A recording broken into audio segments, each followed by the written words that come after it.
Oke, selamat pagi, siang, sore, malam buat semua yang lagi mendengarkan dan lagi menyaksikan tayangan ini. Kembali lagi kita ketemu di Faith Zone episode kesekian. Kita masih akan terus membahas, mendalami soal penatua. Jadi aku berharap Bapak Ibu semua yang nonton makin bersemangat, makin pengen tahu lebih banyak lagi soal organisasi gereja, khususnya kepenatuan ini.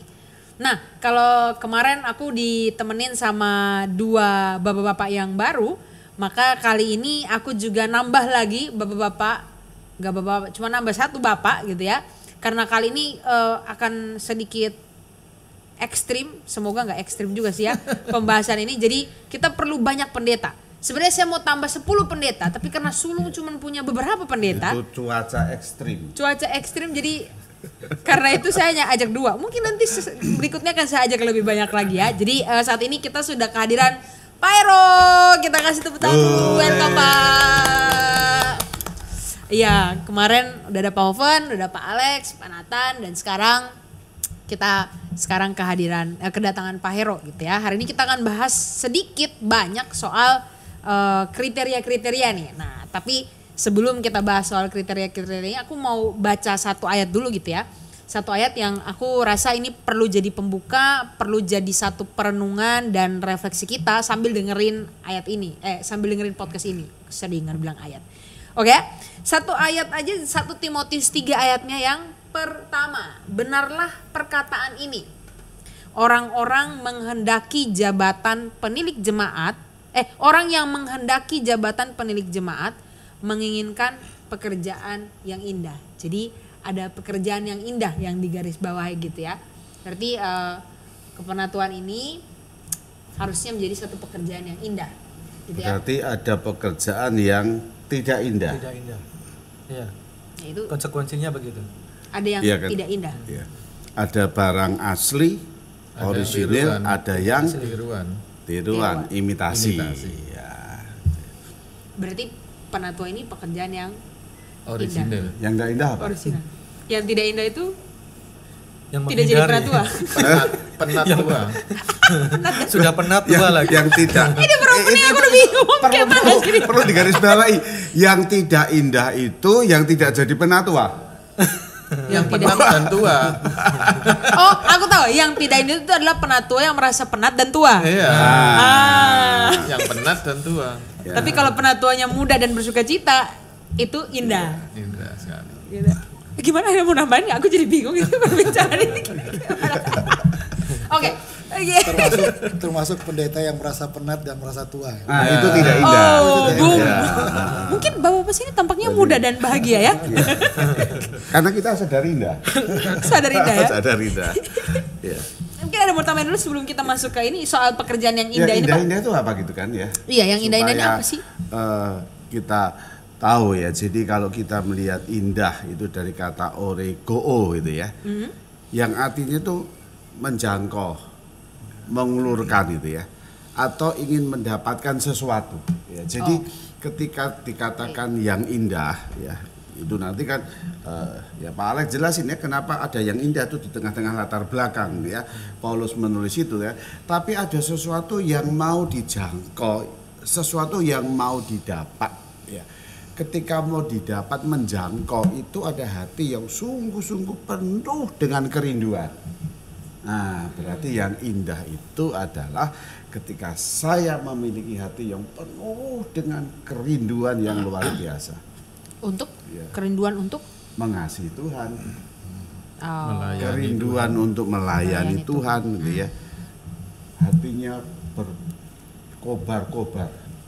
Ada lagunya, bisa nyanyi? api roh suci bakar hatiku. Yang penuh dengan kobar-kobar ya, itu indah ya, indah ya, ya. Maka yang lemes-lemes, nah indah ya, ya, yang lemes-lemes, nah indah ya. Gak lemes. Nah, Ya. itu ketika dikatakan indah ya, berarti ada sesuatu ya Pak Ero ya. Gimana supaya sampai bisa dibilang indah gitu? Ya. Atau dari latar orang belakangnya itu apa? gimana caranya supaya dia bisa merasa punya kerinduan itu? Kalau dikatakan indah ya tadi ya, atau yang lalu sudah kita bahas lah. Kenapa indahnya itu ya, yang Tuhan sudah selamatkan kita, yang Tuhan sudah tebus kita, yang kita mengalami sola-sola itu ya, bahwa hidup kita tuh indah luar biasa. Dan orang yang memiliki kematangan rohani ya, yang tadi sudah kita bahas, itulah yang indah. Ya. Nah, kalau orangnya itu indah, berarti pekerjaannya juga indah. Ya. Ya. Jadi yang perlu ditekankan di sini, kata indah itu bukan identik dengan ambisi. Ya, jadi kalau menginginkan pekerjaan yang indah itu bisa istilahkan bahwa itu ambisi, bukan itu. Jadi kita mesti melihat latar belakang pada saat itu, ternyata bahwa kekristenan itu sudah mengalami himpitan yang luar biasa. Ya. Entah itu dari ajaran sesat ataupun dari ancaman-ancaman keselamatan secara fisik, ya. Jadi karena penindasan penganiayaan ya. Sehingga ketika ada orang yang mau komitmen menjadi penilik jemaat, menjadi penatua, maka dengan sendirinya kan konsekuensi itu bahwa akan dikejar-kejar, terus kemudian akan dibunuh, itu menjadi sesuatu yang real, yang akan dihadapi sewaktu-waktu oleh penatua itu. Sehingga dengan itu Paulus memberikan motivasi. Jadi intinya kembali lagi ya, seperti pembicaraan kita tentang organisasi, bahwa di dalam organisasi itulah terjadi satu kepemimpinan, koordinasi dan sebagainya yang di dalamnya melibatkan motivasi. Nah, dalam konteks inilah maka Paulus juga menanamkan motivasi yang kuat, bahwa ketika ada ancaman yang nyata, jangan goyah. Iya. Ya, Tetap berarti melihat panggilan Tuhan yang mulia. panggilan itu beresiko ya. Berisiko, Ya. berisiko. Ya, berani menanggung resiko enggak? Ya. Itu indah ya. Resiko ya, kalau bahasanya Tuhan Yesus pikul salib ya. Pikul salib, Ya, barang siapa yang mengikut aku harus menyangkal diri dan pikul salib. Nah, iya. Jadi mungkin akhirnya itu kan pasti seseorang yang menjadi penatua sudah melewati banyak pengalaman bersama Tuhan pastinya ya, sampai akhirnya dia benar-benar akhirnya oke, aku berani memikul salib ini dan berani percaya, yakin bahwa ini adalah pekerjaan yang indah gitu ya. Dan karena itu pastinya harus ada beberapa hal yang dimiliki oleh seorang penatua, aku rasa ya, supaya dia bisa benar-benar punya hati yang benar, yang Origo tadi punya kerinduan yang benar, bahwa iya ini pekerjaan indah yang akan saya tekuni, ini jadi komitmen saya untuk menjalani panggilan ini.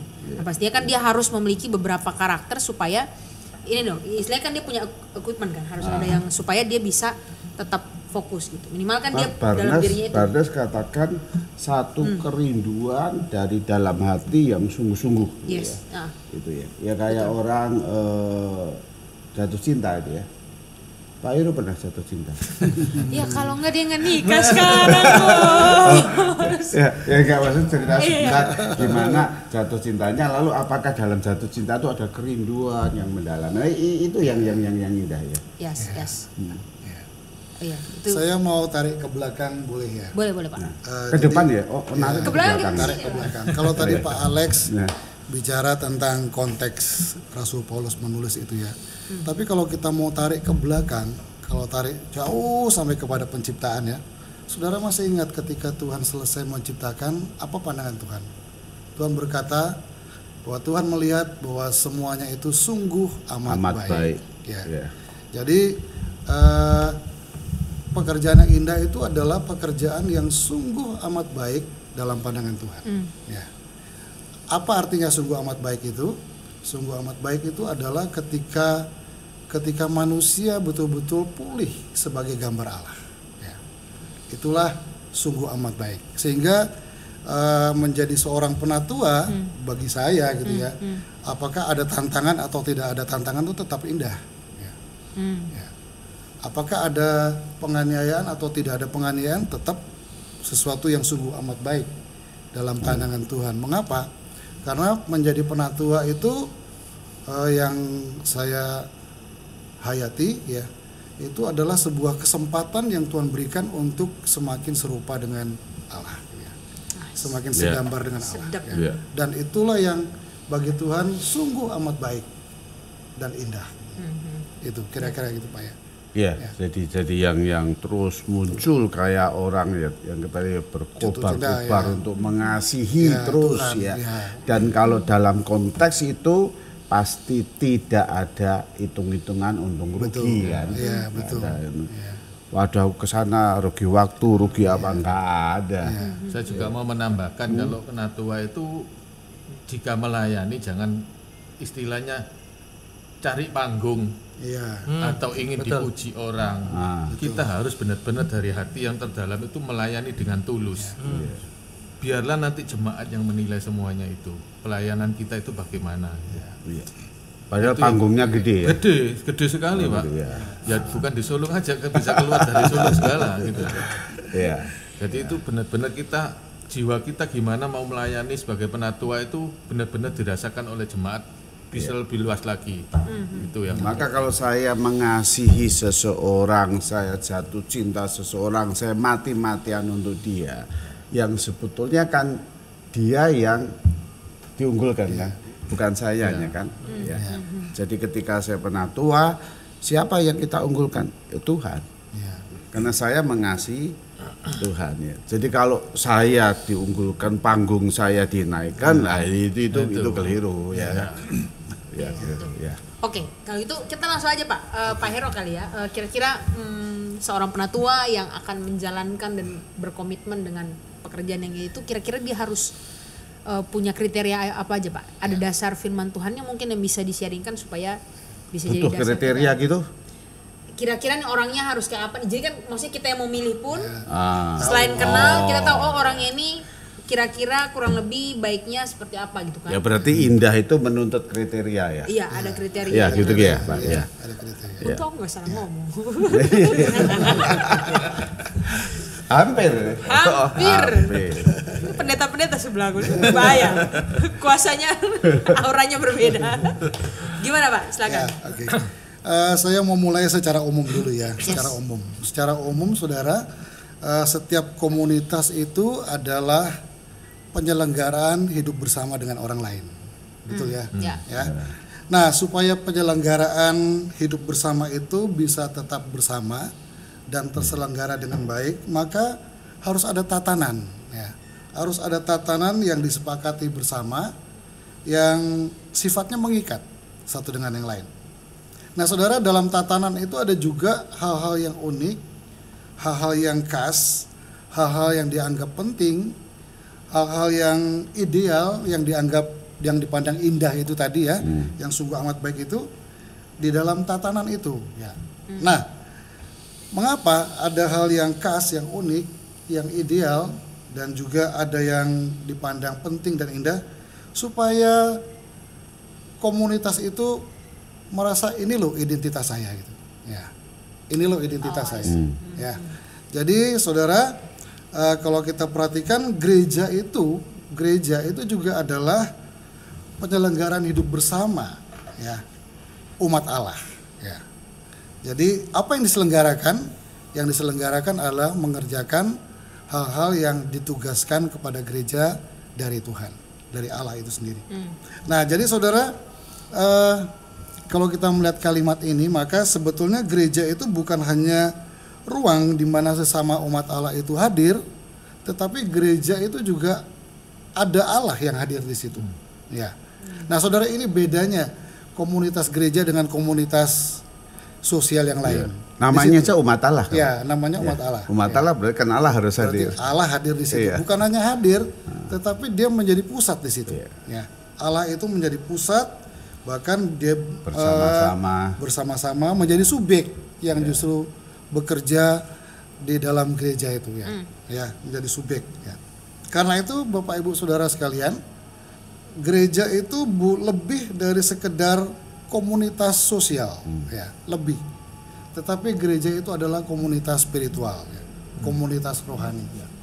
Nah, maka sebagai komunitas spiritual, komunitas rohani, gereja memerlukan tatanan yang sifatnya rohani ya, yang sifatnya spiritual, yang mengikat kehidupan bersama itu ya. Bukan saja supaya hidup bersama itu tetap bersama, tetapi yang terpenting adalah supaya misi Allah bagi dunia ini bisa terwujud melalui gereja. Ya. Jadi itu saudara. Nah, sehingga apa yang disebutkan oleh Paulus kepada Titus dalam Titus pasal 1 ayat 5 sampai 9, mari kita baca ya bersama-sama saudara ya. Titus pasal 1 ayat 5 sampai 9. Aku telah meninggalkan engkau di Kreta dengan maksud ini, supaya engkau mengatur apa yang masih perlu diatur, dan supaya engkau menetapkan penatua-penatua di setiap kota, seperti yang telah kupesankan kepadamu, yakni orang-orang yang tak bercacat, yang mempunyai hanya satu istri, yang anak-anaknya hidup beriman, dan yang tidak dapat dituduh karena hidup tidak senonoh dan hidup tidak tertib. Sebab sebagai pengatur rumah Allah, seorang penilik jemaat harus tidak bercacat, tidak angkuh, bukan pemberang, bukan peminum, bukan pemarah, tidak serakah, melainkan suka memberi tumpangan, suka akan yang baik, bijaksana, adil, saleh, dapat menguasai diri, dan berpegang kepada perkataan yang benar, yang sesuai dengan ajaran yang sehat, supaya ia sanggup menasihati orang berdasarkan ajaran itu, dan sanggup meyakinkan penentang-penentangnya. Ya. Jadi saudara, itu kriteria-kriteria yang ditetapkan oleh Rasul Paulus ketika Titus diminta untuk memilih penatua. Saudara, sangat menarik saudara ya. Rupanya area pelayanan Titus itu luas sekali gitu ya. Luas sekali, tidak hanya di satu kota. Disebutkan di sini supaya engkau menetapkan penatua-penatua di setiap kota. Itu berarti banyak sekali area pelayanannya Titus itu luas sekali ya. Dan ini bukan pekerjaan. Setiap kota diharapkan ada penatua-penatua yang penatua ini yang bisa dikatakan mewakili ya jemaat-jemaat di kota itu. Betul. Ya, betul. Jadi ini pekerjaan yang berat saudara ya. Kita milih penatua untuk satu gereja aja susahnya minta ampun. Apalagi ini di setiap kota. Ini pekerjaan yang minta ampun dulu Pak. Ya. Jadi minta ampun dulu ya baru bisa milih penatua. Ya betul. Aku speechless di antara mereka berdua, aku nggak ngerti. Ya udah. Nah saudara, ini artinya apa saudara? Artinya ketika seseorang dipilih menjadi penatua di tengah-tengah kesulitan memilih penatua itu anugerah saudara. Ya. Anugerah. Ya. Bayangkan pilih satu aja di gereja itu susahnya minta ampun. Apalagi di setiap kota ketika Titus memilih, ini anugerah ya. Pak, berbahagialah Pak Oven ya sebagai penatua, berbahagialah Pak Alex ya yang bersedia menjadi penatua. Itu anugerah saudara ya. Sangat susah memilih penatua itu ya. Tapi inilah kriteria-kriteria yang Rasul Paulus tetapkan kepada Titus. Susahnya kenapa Pak? Susah Pak. Sangat susah sampai minta ampun gitu ya tadi. Ya, yang pertama bukan hanya kriterianya, tetapi juga belum tentu mau yang bersangkutan itu ya. Oh ya, itu di sesi sebelumnya kita udah bahas. Ada punya pergumulannya kan ya. Ada pergumulan, dan kita tuh adalah orang-orang yang pandai membuat alasan kepada Tuhan tuh nggak mau gitu ya. Maka penyadarannya tuh kalau memang Tuhan sudah berkati kita tuh luar biasa, kesadaran itu ada, pasti betul, kesadaran anugerah itu Pak ya. Pasti gampang kesadaran Pak. Akan anugerah gitu ya.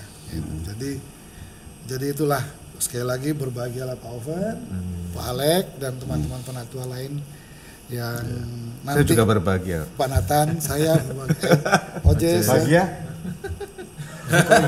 Saya mikir dulu. Susah antara aku mau ngomong, aku bingung ntar kalau bilang bahagia bisa. Bahagia. Enggak bahagia tapi sukacita. Iya. Aku lihat. Damai sejahtera. Ada sukacita dalam hatimu. Iya. Di tengah ombak tetap damai sejahtera. Oke Pak. Ya. Oke, saya teruskan ya. Lanjut. Nah, jadi saudara, karena gereja itu adalah komunitas spiritual, sehingga apa yang disebutkan oleh Rasul Paulus tadi itu bukan semata-mata bersifat moral sosial, bukan, atau pragmatis, bukan. Tetapi itu punya dimensi spiritual teologis. Ya. Ada makna teologinya di situ ya. Ya. Nah,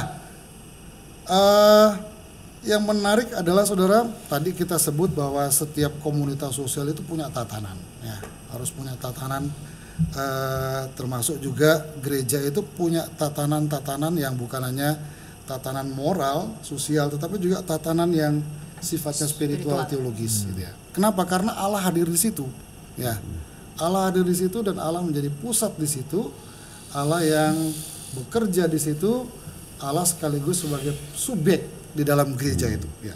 Sehingga semuanya itu tatanan-tatanan ini termasuk kriteria untuk penatua itu adalah kriteria-kriteria yang sifatnya sosial, spiritual teologis, ya. Nah, bisa nggak Pak Iro? Boleh, Pak. Yang spiritual teologis itu Ya. justru menghasilkan kehidupan moral sosial yang baik. Ya memang nantinya akan ke sana. Akan ke sana kan. Ya, Jadi gilirannya akan memang kesana. kita mencari kriteria itu bukan hanya moral teolog sosial, bukan kan? Betul. Ya, tapi moral sosial itu sebagai buah dari spiritual teologis, Ya, gitu ya. betul. Ya. Nah, saudara, sebetulnya kriteria yang disebutkan oleh Rasul Paulus kepada Titus ini bukan hanya kriteria untuk penatua, tetapi kriteria untuk jemaat juga begitu. Ya kan? Itu kriteria untuk jemaat Untuk juga. semua, ya. Untuk semua, bukan hanya untuk penatua. Saudara, sekarang kalau kita bicara soal tadi tidak bercacat, apakah itu untuk penatua? Tidak, juga untuk jemaat. Harus punya satu istri atau istri itu paling banyak satu gitu ya. Apa hanya untuk penatua? Tidak. Semua anggota jemaat ya harus ikut yang namanya kriteria ini, ya. Jadi siapa namanya tadi? Siapa? Yang mana Pak? Yang cewek? Yang cewek. Nada namanya. Nada nih teman Nada. kita yang yang nonton, yang nonton. Nada Ya. nonton. Ya. Ada Dia juga nonton sama Yosafat. Ya. Nonton dia. Iya. Jadi ada Pak Yosafat kru nonton kita di yang kru gitu ya. Ya, kru. Yang hanya boleh punya satu istri bukan hanya Pak Oven, tapi Pak Yosafat juga Istrinya satu hanya aja. boleh istri Istri satu. satu. Kalau istri dua? Mantan berarti. Masuk akal, masuk akal. B. Jadi ini kriteria kelas aja. untuk semua ya, kriteria untuk semua anggota jemaat seperti itu. Nah, sekarang begini, sekarang kenapa kriteria yang disebut oleh Rasul Paulus ini itu ditekankan kepada penatua? Kenapa? Karena penatua itu adalah pemimpin, ya. Adalah pemimpin. Yang bagi umat itu penatua itu adalah representasi Allah yang hadir di gereja. Ya. Representasi Allah yang hadir di tengah-tengah umat, ya. Ya, ini saya senang kalimat itu ya. Ya. Jadi yang perlu kita sadari semua bahwa yang namanya penatua itu adalah representasi. Ya. Jadi mewakili Ya. kehadiran Allah di dalam dunia ini dan di tengah gereja. jemaat. Jangan macam-macam gitu Jemaat ya. emang nggak representasi? Ini kabel. Ya. Jemaat emang nggak representasi? Tapi khusus dalam hal ini jemaat itu melihat penatua itu seperti itu begitu ya. Ya. Oh, I see. Karena pemimpin tadi kan. Karena pemimpin tadi. ya. Ya. Jadi ya. Karena pemimpin tadi. Ya. Berarti bisa tidak Pak Iro, di tengah-tengah jemaat yang sebetulnya masih amburadul gitu ya, kehidupannya macam-macam gitu kan, ya kalau pakai bahasa Tuhan Yesus, kenapa Tuhan Yesus begitu melihat menangislah Yesus gitu ya, seperti domba tidak bergembala gitu kan, ya ketika domba tidak bergembala berarti kan apa aja dilakukan oleh domba itu kan, nah di antara domba yang tidak bergembala itu pilihlah orang-orang yang betul-betul mempunyai spiritual yang baik. Yang menjadi representasi Allah yang dilihat benar-benar seperti itu. Gitu ya. Kalau enggak, bagaimana bisa memimpin gitu kan? Betul. Berarti syarat itu mutlak gitu ya, mutlak. Mutlak. Jadi kehadiran Pak Alek, Pak Hoven dan semua teman-teman penatua di GKI Sulung, pendeta, OJES ya, itu adalah representasi kehadiran Allah di tengah-tengah jemaat. Ya. Oh, gitu ya. oke. Jadi dia istilahnya jadi teladan, jadi panutan gitu Dan kali ya, Pak ya? jadi penonton Itu bisa Menuntun. jadi hal yang positif negatif. Jadi momok atau menakutkan. Contoh. Ketika saya dikatakan, aduh saya ini mewakili Allah loh. Nah, itu bagi saya itu Bisa menakutkan. bisa menakutkan atau ya, gimana yang Bisa ya, menakutkan kalau, apa kalau nih? kita ini kan yang full time sudah kan? Ya coba dia. Apa sih menakutkannya Pak Alex? Aku jadi mikir. Nah, ya, misalnya wakil Allah gitu, takut nggak itu? Takut. Pasti takut. Yang ditakutkan adalah Pasti ada ketakutan. Ya. Misalnya apakah Takutnya apa? bisa kita hidup sesempurna seperti gambar Allah di dalam kehidupan kita setiap harinya itu loh. Terus? Itu yang jadi beban itu. Tapi kita sebagai penatua kita tetap berdoa Tuhan pasti akan mampukan untuk menjalaninya itu. Takutnya apa? itu takutnya Pak Van, takutnya Pak Alex. Jadi kalau kembali lagi ke konteks ayatnya ini, itu yang ditekankan adalah salah satu fungsinya itu, kalau misalnya tadi disebutkan sebagai representasi, itu adalah menyampaikan kebenaran firman Tuhan dan mendoakan jemaat. Artinya apa? Artinya ketika kita berhadapan dengan pergumulan jemaat, bisa jadi dong bahwa apa yang digumuli itu terus kemudian kita ini masih bingung gitu. Iya ya apa ya caranya untuk menyelesaikan pergumulan ini. Nah, itu yang membuat kadangkala gentar hati itu.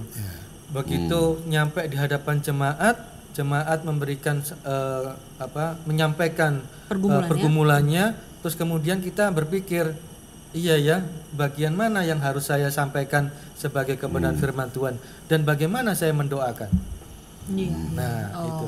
Nah kalau saya dewek ragu-ragu, saya sendiri ragu-ragu, ya saya sendiri bahkan nggak percaya, dan itulah wakil Allah itu kan buyar, ya termasuk itu ya.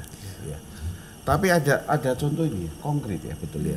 Kalau dia sadar begitu jadi penatua wakil Allah ya, istrinya berkata sama saya, Pak Nathan kalau boleh suamiku selama-lamanya jadi majelis.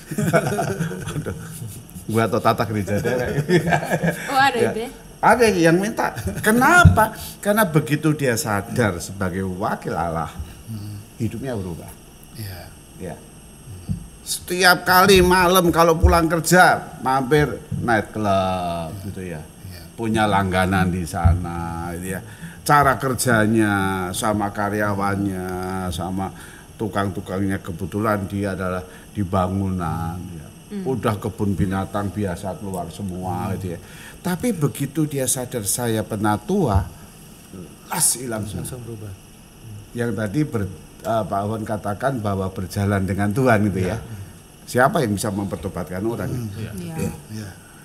Bisa alim, yang sungguh-sungguh ya keluar ini, yang keluar menghargai orang, ngerti orang, bicaranya diatur dengan baik, tidak.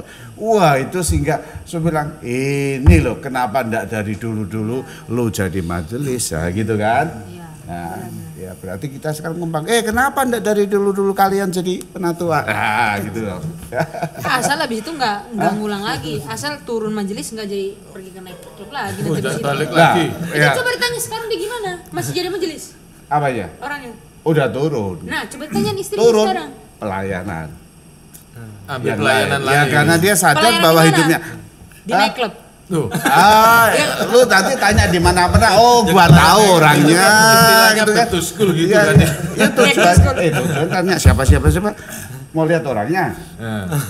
Kan kita mau mendoakan Tak siapa kasih tahu bisa namanya. jadi majelis lagi. Mau namanya? Aku tahu. Aku tahu juga. Tuhan Yesus. Emang Tuhan Yesus dulu ke naik klub gitu kayak mana? Loh, di klub ada Tuhan Yesus enggak? Ada. Iya. Betul. Setuju di klub ada Tuhan Yesus. Tuhan di mana-mana. Cuma Tuhan Yesus di sana kan nangis kan. Aduh, anakku di sini gitu ya. Loh, Immanuel kan beserta kan? Iya. Loh, Tuhan Yesus ada di night club. Loh, sekalipun dalam lembah kekelaman aku ada di sana. Loh, itu ayatnya loh ya. Naik klub tuh bukan lembah kekelaman loh. Loh, apalagi belum lembah kekelaman kan? Lembah gelap. Lembah kekelaman saja Tuhan Yesus di sana, apalagi lembah remang-remang enteng lah. Ya. Nah, itu gambar ya. Jadi jadi berarti ya itu dia, itu berarti perubahan hidup itu dimiliki ketika jabatan penatua itu ada. Jabatan itu ketika melekat ke diri saya, itu membuat pagar untuk saya hidup benar di hadapan Allah. Betul. Saya tuh kepingin loh sebetulnya ya. Betul kepingin loh ya. Ketika ke Singapura tuh masuk mana? Marina Bay. Aku tahu, Bapak mau kasino kan? Iya, Marina Bay. Udah di depan masuk enggak ya, cuma kepengin doang, kepengin tahu dalamnya seperti apa ya. Waktu itu kan Bapak ajak aku. Memangnya kalau masuk nggak boleh, Pak? Memang masuk nggak boleh? Boleh, Pak. Loh, ya boleh. Asal jangan kita ngikuti Ya, arus. tapi kan orang nggak tahu ikut arus atau enggak, tapi masuk tuh, waduh ya. Takutnya difoto. Teladan, jadi teladan. Ya, kalau ada 10 penatua di kananku, 10 penatua di kiriku, ayo masuk. Nah, beda. Saya bertiga waktu itu lihat di Genting masuk. Wah. Iya, oh gini.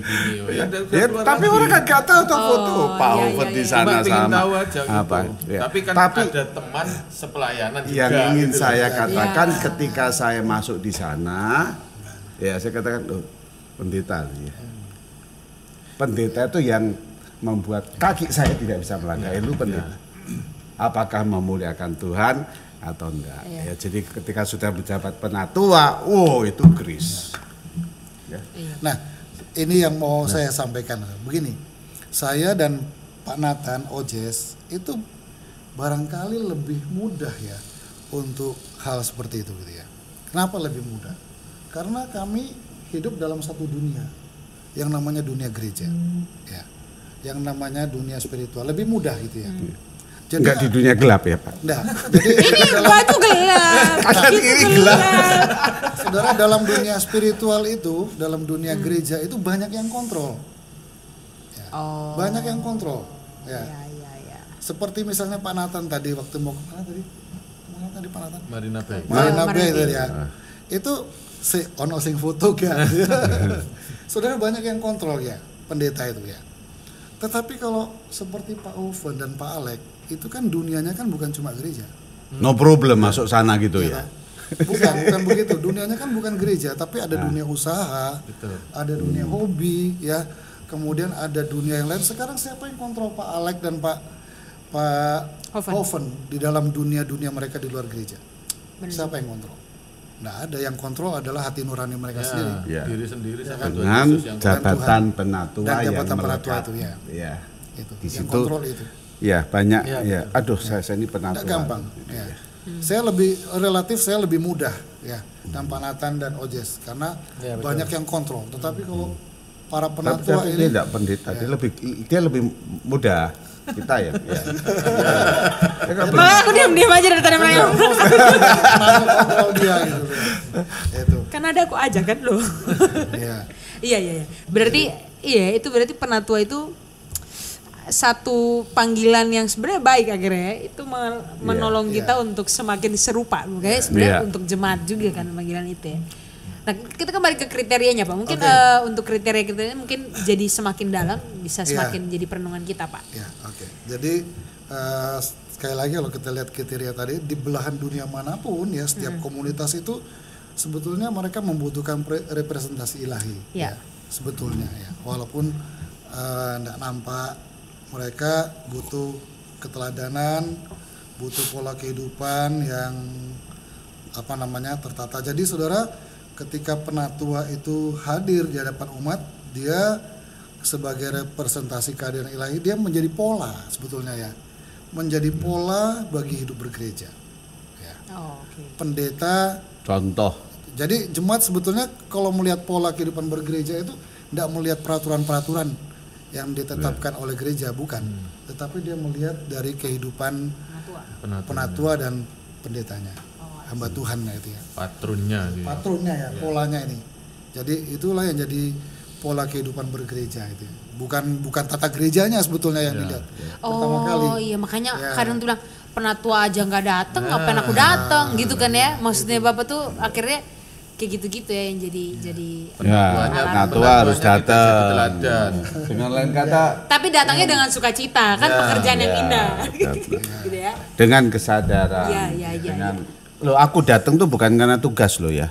Iya, bukan kan? Aku datang karena ya aku mengasihi Tuhan itu kan. Apapun pelayanan yang aku datang, aku mengasihi Tuhan ya. Kalau karena tugas salah besar. Ya. Jadi kedatangannya karena saya harus hadir di sini karena saya menjadi representasi Tuhan, ya. Sekaligus saya dipandang oleh jemaat menjadi pola hidup bergereja gitu. Ya. Jadi itu yang harus ada di dalam pemahaman dan juga kita hayati, kita hidupi dalam kehidupan kita sebagai penatua. Nah, saya dapat untuk hari ini, saudara, kita catat ada 3 kriteria ya. Yang pertama itu tidak bercacat, ya. Sulit tidak ini. bercacat. Nah, Bapak Ibu, bukan hanya sulit, tapi sebetulnya secara harfiah ini tidak realistis, ya. Tidak realistis secara harfiah. Ya. Paulus salah ya? Iya, tidak realistis ya. Tapi nanti kita akan lihat apa sih maksud Paulus ya. Kenapa? Karena tidak ada seorang pun yang benar-benar tidak bercacat. Coba buka baju kita gitu ya. Ada enggak cacat luka pada tubuh kita? Ada pasti ya. Coba buka hati kita, batin kita. Ada enggak bekas goresan luka batin di hati kita? Pasti ada gitu ya. Rohani kita ada cacatnya enggak? Banyak. Roma pasal 3 ayat 23 berkata semua manusia sudah berdosa dan kehilangan kemuliaan Allah. Ya. Itu cacat ya.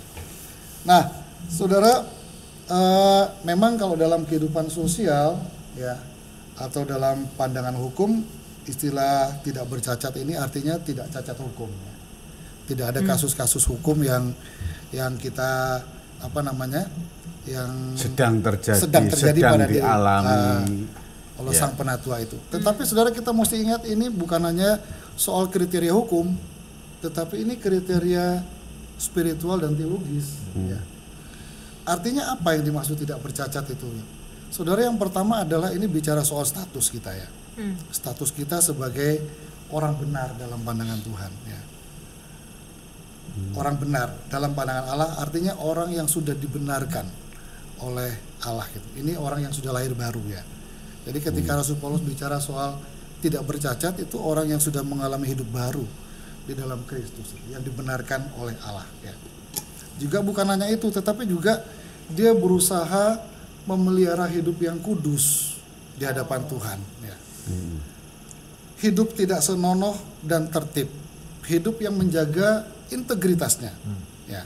Nah, saudara, kalau bicara soal ini seperti tadi saya sampaikan untuk Pak Hoven dan Pak Alek ya, itu berarti yang mengontrol kita itu hati kita gitu ya. Integritas kita yang menolong. Saudara, dari mana sih orang tahu dia berintegritas atau tidak? Waktu dia sedang sendirian. Ya, tidak ada orang lain. Tidak ada orang yang dikenal yang melihat dia. Waktu dia sedang sendirian itu integritasnya betul-betul teruji ya. Misalnya waktu saya sendirian, saya nonton TV, saya nonton film porno atau enggak gitu ya. Kan ada kesempatan tuh orang lain enggak lihat ya. Tetapi disitulah integritas saya teruji ya. Berintegritas, hidup yang tidak bercacat itu berintegritas. Tapi celah Pak, sorry. Aku jadi terpikir kan, maksudnya itu kita nggak ada yang tahu.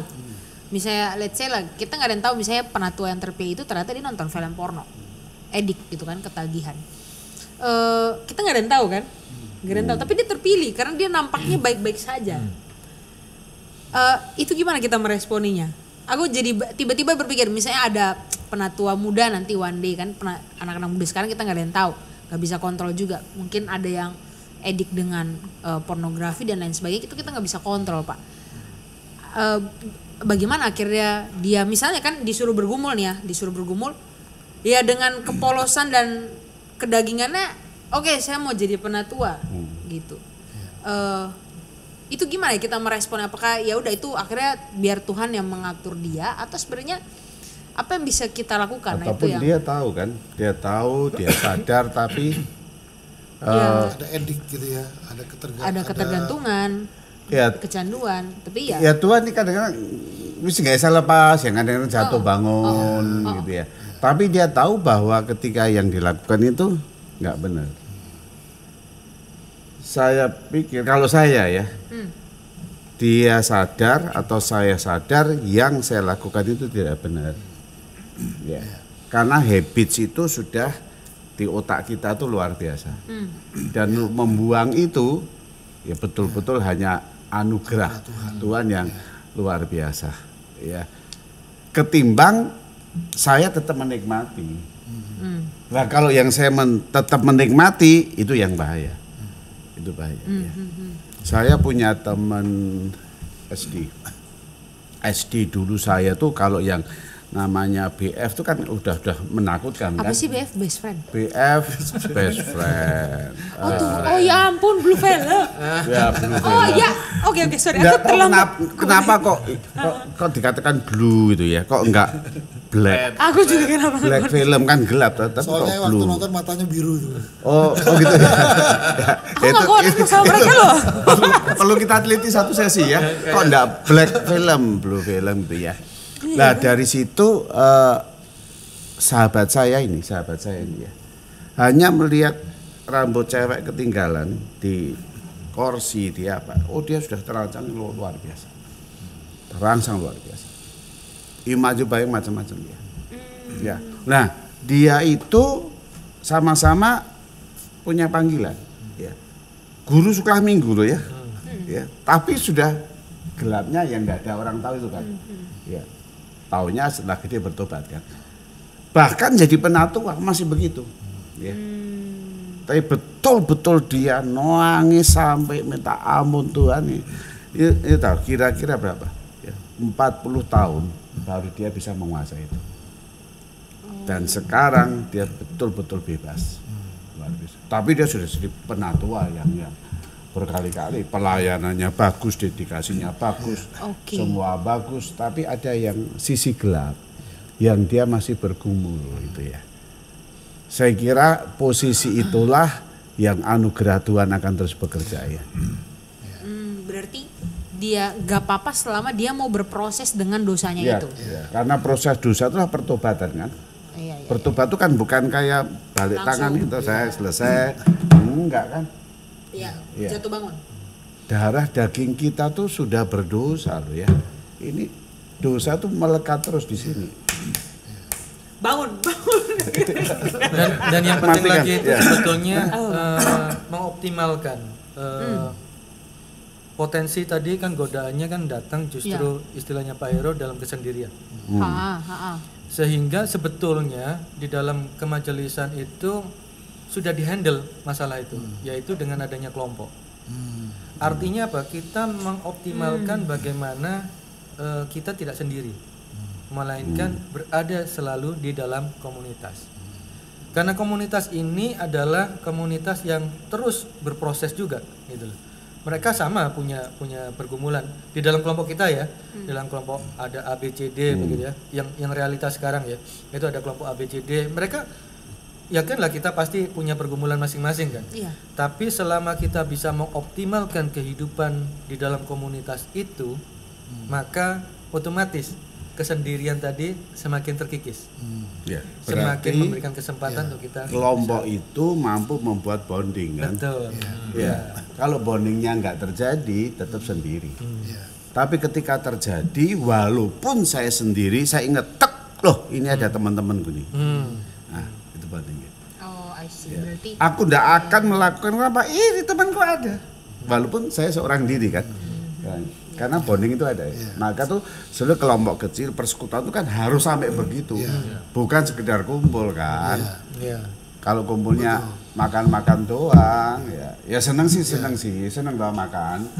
Ya senang, saya juga senang ya. Enggak bonding kan. Bisa nggak bahwa ketika dalam kumpul ini kita bareng-bareng saya merasa sendiri? Bisa kan? Justru itu yang bahaya. Kelihatannya kelompoknya kecil jalan, tapi personalnya saya merasa sendiri. Ya, oke. itu mungkin nggak tahu ada pengalaman nggak Pak sebelum kita mungkin Pengalaman sendiri. pengalaman Pak Ovan kita ke Pak Ovan. Gimana Pak? Punya nggak pengalaman Sendiri. Iya, maksudnya ketika ini Ngapain menarik ya. sendiri, Bu? Ya enggak, maksudnya pengalaman jatuh bangun. Kepo dia. Jatuh bangun. Iya, maksudnya jadi kan ini kan real kan penatua. Mereka juga kebetulan puji Tuhan masih jadi penatua sampai sekarang ini. Mungkin ada nggak pergumulan yang mungkin mau yang bisa diceritakan? Apa sih pergumulan yang sampai hari ini tuh mungkin masih jatuh bangun nih, tapi toh bapak ini atau mungkin Pak Oven juga berjuang untuk tidak jatuh bangun. Jadi apa ya, mengejar kekudusan itu loh Pak. Kan ada jatuh bangun ya. Nah, jatuh bangunnya tuh bisa nggak diceritakan Pak? Kira-kira pengalaman apa tuh yang jatuh bangun bersama Tuhan? Yang aku nih penatua tapi ya kita juga kadang banyak dosanya kan. Kepo. Si kepo.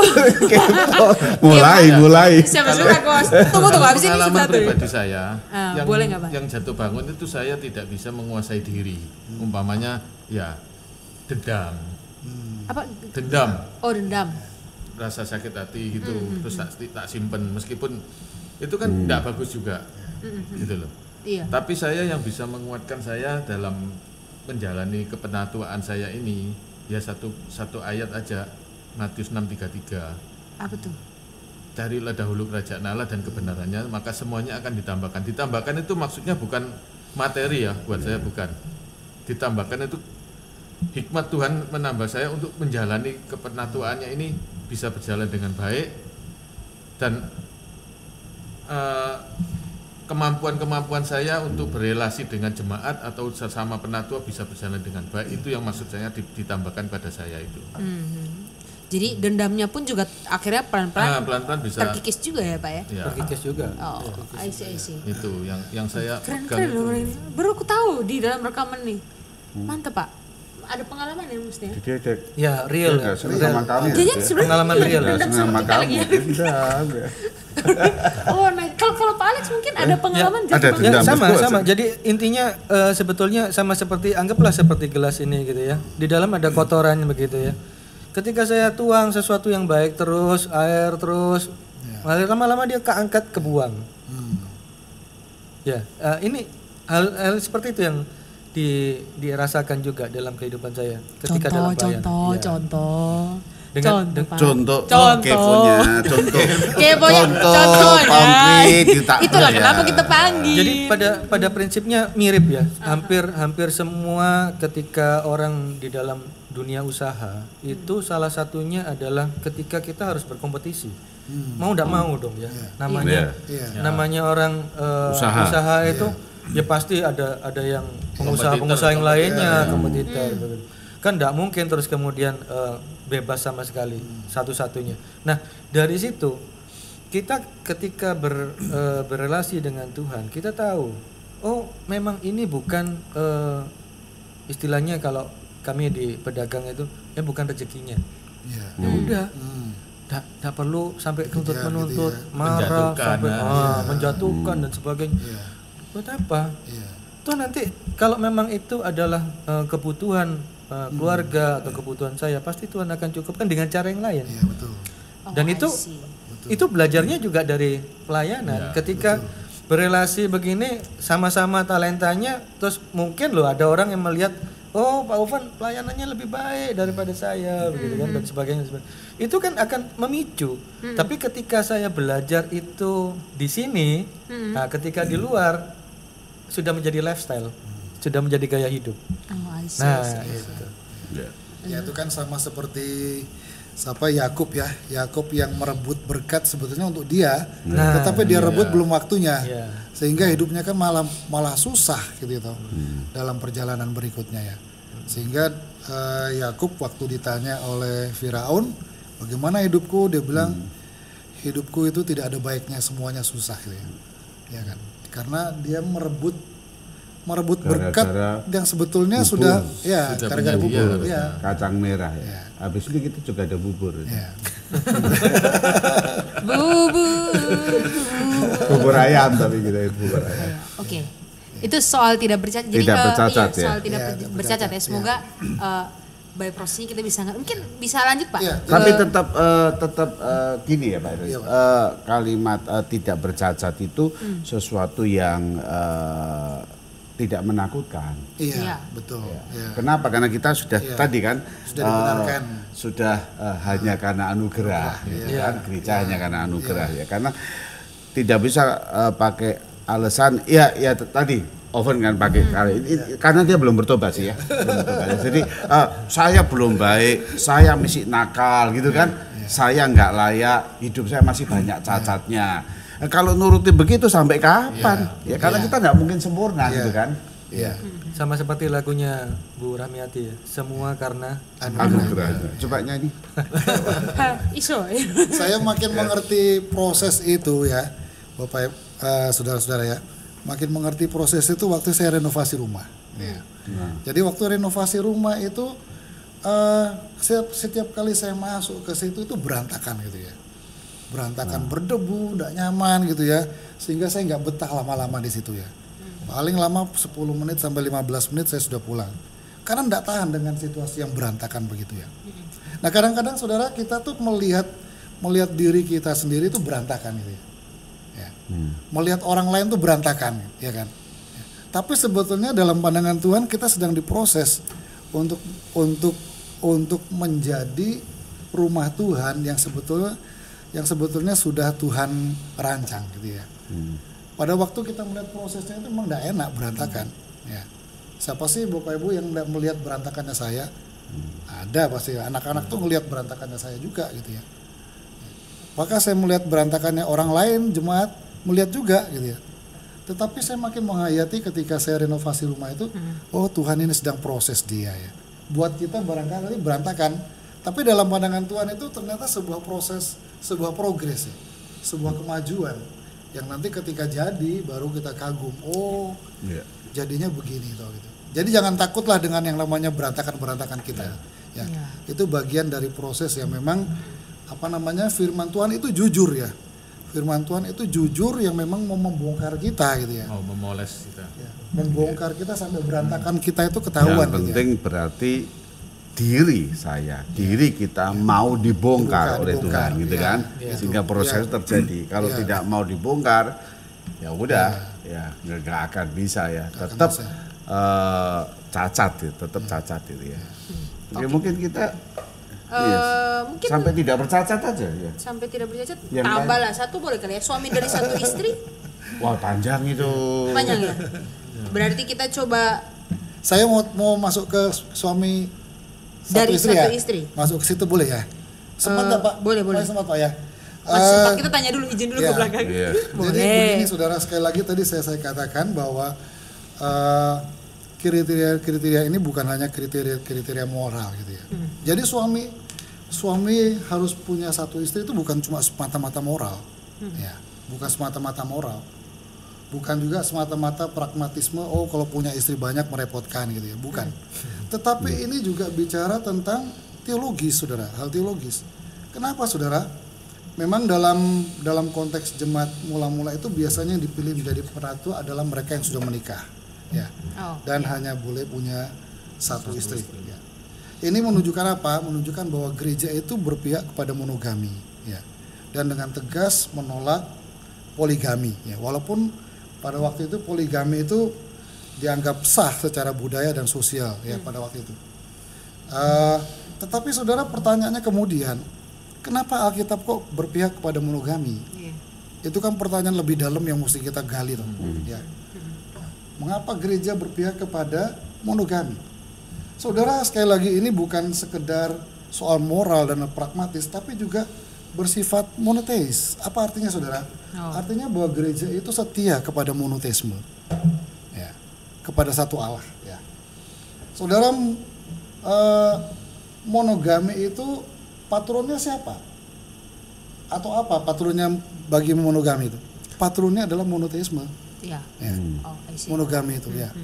Allah itu adalah tunggal dan maka Allah menciptakan laki-laki dan perempuan, monogami, saudara. Ya. Yang jadi kan Adam Dan Hawa Ya. kan, nggak ada Hawi, nggak ada Ya. kan? Ya. Adam Hawa Ya. satu, tidak lebih. Ya. Jadi saudara, monogami itu adalah modelnya itu adalah Tuhan sendiri yang monoteis itu. Allah yang tunggal itu ya. Apa artinya saudara? Ini menjadi model tentang kesetiaan Allah kepada umatnya. Ya. Allah tidak pernah mau menceraikan umatnya itu ya. Allah tidak pernah mendua hati. Sebetulnya saudara kalau kita melihat hubungan Pak Alex dengan Tuhan itu adalah hubungan monogami. Ya. Ya. Adalah hubungan pengantin Kristus ya. Pengantin Kristus, hubungan monogami. Ya. Artinya di dalam pandangan Tuhan kesetiaanku kepada Pak Alex itu tidak berubah gitu ya. Tetap tidak ada yang mendua, aku tidak mendua dengan orang lain. Masih ingat ya pada waktu perumpamaan Tuhan Yesus domba yang hilang itu ya. Ya kan? Dia kemudian di situ ceritakan punya 100 domba, lalu hilang satu yang hilang dicari ya, dicari. Waktu itu kami diskusi di kelas ya. Ditanya oleh dosen saya, yang hilang tuh berapa sih sebetulnya? 1 atau 99 yang hilang itu. Jadi kita bilang 99 Pak hilang. Loh kenapa? Loh buktinya yang 1 toh ketemu sama Tuhan. Oh, coba baca lagi teks itu yang betul. Oh, bisa aja. Betul. Pasti mereka loading nih, Pak. Di Aku ngerti teks. ya. Lalu kemudian dosen saya tuh menjawab, saudara tahu enggak? Yang hilang itu sebetulnya semuanya. 100 itu hilang. Kenapa? Karena bukankah Alkitab berkata semua manusia sudah berdosa dan sudah kehilangan kemuliaan Allah. Semuanya hilang. Ya. Lalu apa maksudnya ketika Tuhan mencari 1 domba yang hilang itu? Maksud Tuhan adalah 1 domba itu. Yang pertama 1 domba itu berharga. Lalu yang kedua adalah Tuhan itu mencari dombanya satu persatu. Karena dia punya hubungan intim, hubungan yang namanya monogami itu ya, hubungan monogami dengan dombanya yang hilang itu ya. Yang bagi dia kalau 1 domba itu digantikan oleh domba yang lain itu pun itu tidak tergantikan ya, itu tidak tergantikan. Jadi saudara kalau kita bicara soal monogami itu bicara soal monoteisme ya. Bicara soal kesetiaan Allah kepada umatnya yang tidak pernah berubah. Termasuk yang kita ketika menghadapi monogami, Tuhan melihat kita satu kan. Iya, betul. Tapi ketika kita yang dilihat Tuhan satu, maka kita pun lihat Tuhan juga satu. Juga satu, betul. Ya. Ya. Kita tidak bisa berselingkuh gitu kan. Ya. Ya. Tapi realitanya kita senang selingkuh. Iya. Ya, Gitu ya. kan. Oke. Ya. Jadi begitu. Ya, Sampai oke. di sini. Itu poin kedua ya. Coba kita tanya. Kita tanya suami, satu istri. timer kita. Monogami bukan cuma Adam dan Hawa, tapi bukan Adam dan Alex. Oh iya. Iya. Suami dari 1 istri ini berarti istri yang Hawa, bukan istri Ya, Alex. Cuma Alek tuh jadi kan Adam, Aleknya nggak ada. Adanya loh, iya kan Adam Dan Hawa, nggak ada Alexnya. Nggak Jadi ada. yang satu Adam sama Jadi Hawa. nggak Atau mungkin. Alex dan Adam, Hoven Alek gitu nggak nggak bisa. ada. Alex dan Ovan juga Nggak tidak bisa ada. juga. Bisa. Apa? Hawa. Hawa. Bukan Hoven. Bukan. Alex sama Hawa itu Siapa sih yang bisa kasih Tapi yang- nama apa nih? Tambah kacau. Tapi yang selingkuh itu perlu. Ya Pak, karena kita nggak sadar bahwa kita tuh sering berselingkuh dengan Tuhan ya. Ketika saya tidak percaya dan percaya yang lain, Itu sudah kita tidak sedang- monogami ya, kan. tidak monogami Jadi lagi. bukan saja fisik tapi ya pergumulan spiritual. iman kita ya. Iya, tapi berarti kalau misalnya suaminya udah meninggal, tetap hitungannya 1 ya. Terus dia nikah lagi. Enggak masalah ya, harus jadi tetap hitungannya Itu 1. sampai 7 kali kan Tuhan yang orang Farisi nyoba itu. Oh. Tuhan kalau nikah kawin mati, nikah kawin mati, nikah kawin ya. Terus gimana gitu ya? Terus langsung istrinya siapa gitu ya? Kalau saya ditanya ya, wah saya takut kawin sama suami itu ntar mati duluan. Sampai 7 kali. Iya.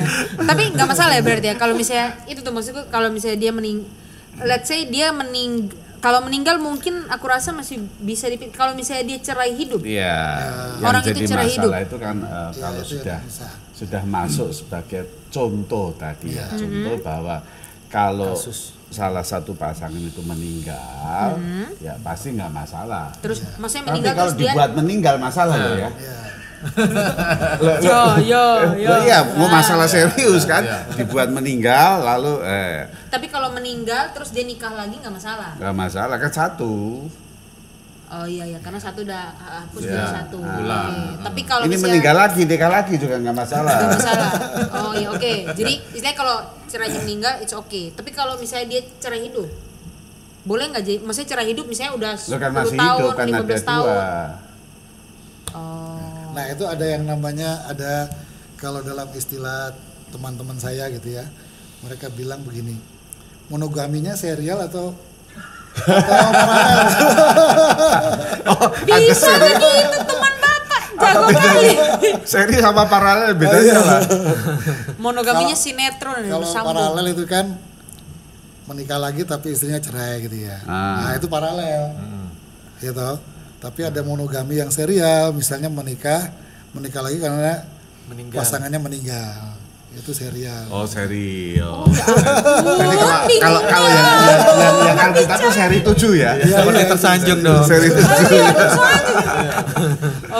Oke. Aku rasa ini cukup jelas hari ini kita udah ada 2 kriteria. Nanti nextnya kita akan bahas lebih banyak kriteria lagi. Masih banyak sekali. Jadi aku berharap ini semua bisa jadi pegangan kita, bukan cuma untuk yang lagi menggumulkan jadi penatua atau yang sedang jadi penatua, tapi buat semua jemaat ya, semua anak Tuhan. Ini satu hal yang penting untuk kita hidupi bersama ya. Jadi kriteria ini semoga perbincangan kita hari ini bisa jadi bahan untuk kita merenung dan semakin kita pengen untuk ayo ya Tuhan, aku mau semakin hari semakin bertumbuh dan berproses sama Tuhan. Oke, mungkin baiknya kita tutup dalam doa kali ya. Kita mendoakan untuk entah ini sweet-sweetan deh Pak Heru sama Pak Nathan, gunting batu kertas. Yang tadi bicara apa serial sama paralel. Iya, Pak Heru mungkin doakan bisa supaya iya. pendengar itu tidak takut ketika dikatakan tidak bercacat. bercacat, tapi itu sebagai satu panggilan yang Tuhan berikan. Mari kita berdoa. Tuhan, terima kasih kami boleh bercakap-cakap di sekitar firman Tuhan tentang keberadaan penatua di komunitas ilahi yang Tuhan hadirkan di bumi ini. Terima kasih Tuhan, kami boleh banyak belajar, memahami bahwa ternyata kriteria-kriteria yang kami baca sebagaimana yang ditetapkan Rasul Paulus kepada Titus bukan hanya kriteria-kriteria moral, tetapi lebih dari itu ini adalah kriteria-kriteria rohani sekaligus bermakna teologis untuk kami semua. Biarlah Tuhan kami semakin menghayati bahwa hidup kami tidak hanya bersinggungan dengan hal yang ragawi, tapi hidup kami selalu berkait dengan hal-hal yang rohani dengan Allah sendiri. Terima kasih Tuhan. Hayati, biarlah kami makin menghayati ini dan kami juga tidak takut ketika kami harus menjadi yang sempurna, yang tidak bercacat, karena itu adalah bagian dari proses yang Tuhan kerjakan kepada diri kami untuk semakin indah, semakin menjadi dalam pandangan Tuhan sungguh amat baik, karena kami Tuhan proses untuk semakin menjadi serupa Kristus, gambar Allah yang ajaib itu. Terima kasih Tuhan untuk anugerah-Mu. Kami bersyukur untuk kesempatan ini. Dalam nama Tuhan Yesus kami berdoa. Amin. Amin. See you.